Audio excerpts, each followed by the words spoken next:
একজন ব্যক্তি যখন দলের, সংসদের এবং সরকারের প্রধান হন, তখন তার এই ক্ষমতা তাকে স্বৈরাচারী ভূমিকায় অবতীর্ণ করতে ভূমিকা রাখে। এমন বিতর্ক যখন গণঅভ্যুত্থান পরবর্তী সময় থেকে আলোচনায়, তখন তা নিয়ে সুস্পষ্ট প্রস্তাব দিতে দেখা যায় অন্তর্বর্তী সরকার গঠিত সংবিধান ও নির্বাচন ব্যবস্থা সংস্কার কমিশনের পক্ষ থেকে। এ বিষয়ে এখনো চূড়ান্ত সিদ্ধান্ত হয় নাই, হয়তো আশা করি কালকে বা। এসব প্রস্তাব যখন ঐকমত্য কমিশনের আলোচনার টেবিলে, তখনও এ নিয়ে বিতর্কের অবসান হয়নি। বিশেষ করে বিএনপি সহ কয়েকটি দল এটি দল বা ব্যক্তির রাজনৈতিক অধিকার হিসেবে যুক্তি দেখিয়ে এর বিরোধিতা করলেও সিংহভাগ দল ছিল এই প্রস্তাবের পক্ষে যে একজন ব্যক্তি একাধারে দলের, সংসদের ও সরকারের প্রধান হতে পারবেন না। ঐকমত্য কমিশন মোটামুটি 50টি বৈঠকের মাথায় এ নিয়ে সিদ্ধান্ত জানায়। তারা বলছেন, যিনি প্রধানমন্ত্রী হবেন তিনি দলের প্রধানের পদে থাকতে পারবেন না। এ ব্যাপারে সিদ্ধান্ত দিচ্ছে কমিশন।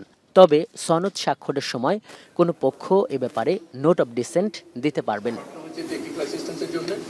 দ্বিতীয় দফার এই 17তম বৈঠকের দিনে বেশিরভাগ সময় আলোচনা হয় তত্ত্বাবধায়ক সরকার ব্যবস্থা নিয়ে।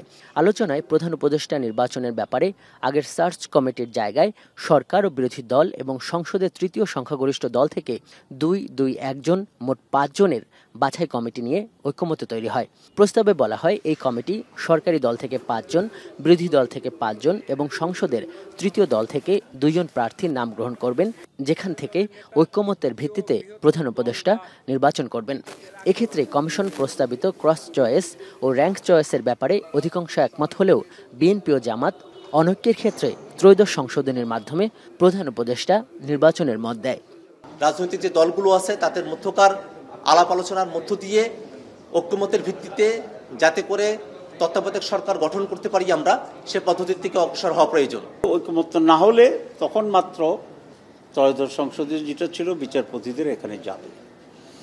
কমিশন এখানে, হাউস এখানে খুব শার্পলি ডিভাইডেড আছে। হাউসের কথা হচ্ছে যে প্রথম যেটা সেটা তো হয়ে গেল, যদি না হয় তাহলে ভোটিং যে সিস্টেম সেটা আসবে।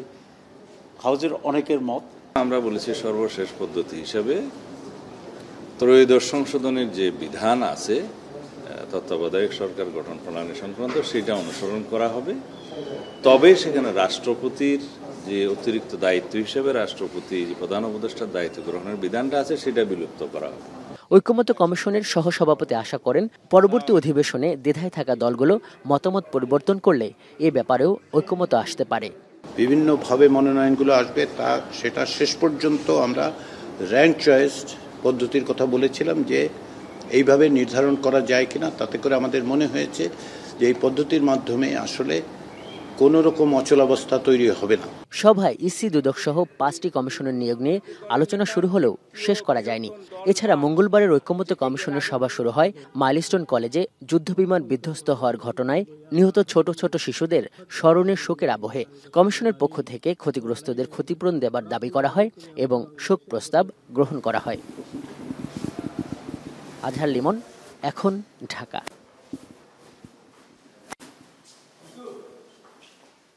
সানবিট সব দিবে সামাল। সানবিট ম্যাজিক প্রেস, ডিশওয়াশিং এর মাথা ঘোরানো সলিউশন।